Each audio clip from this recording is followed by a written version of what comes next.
What I do is a very big and broad question. Some people may call me a polymath, some may call me an autodidact, but I work in food in many facets. So I started as a cook, became a photographer. I am now a writer and author of cookbooks, and I host podcasts, so multimedia food experience. I cook, I do events, catering, etc., whatever you need. So I host two different podcasts. I've been with Heritage Radio Network for 8 years, 350 plus shows.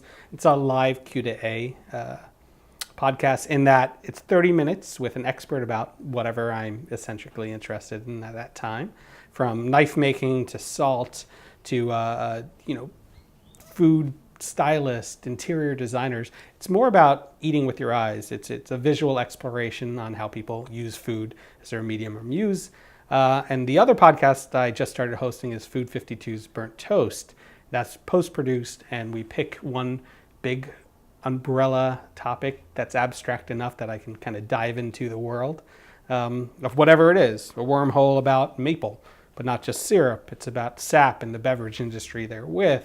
Kurose, which is the sap that they drink in South Korea 1 month of the year when it flows through the trees, as well as the momiji gari, which is leaf peeping, or maple leaf peeping in Kyoto, and how it informs kaiseki cuisine. So I get to do, a very temporal thing and then a very methodical thing. So it's kind of nice to have both sides of the brain. I have many different food ideologies and tenets about how I work, but I always want to get something out of what I'm doing that isn't just a paycheck.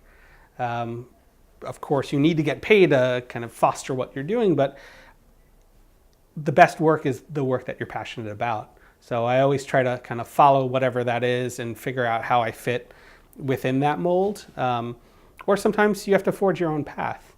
So again, with this vinegar book I wrote, there was a lack of knowledge, so I had to go seek that. I had been creating experiments and kind of empirical data for myself in my backyard, but the only way to learn more was to create some kind of structure or some guide for myself to, figure out who to talk to and why. And so, yeah, creating that infrastructure is important for me. And in my ideologies, it's always about learning more. Go to the experts, work with the experts, collaborate, never be autonomous. Be part of a greater community. So my ideology is being part of the world rather than being singular and saying, I am this. Wood fire. I love wood fire. I love smoke. I love embers. I love ash. But being able to utilize those in smart ways too, because that is not the most renewable resource. I mean, wood is trees, and you don't want to use too much of it. So how to utilize those heat sources, how to use ashes to create alkaline things in food from, kansui, which is the liquid to make ramen, or even make your own lye by filtering water through it so you could then bake pretzels.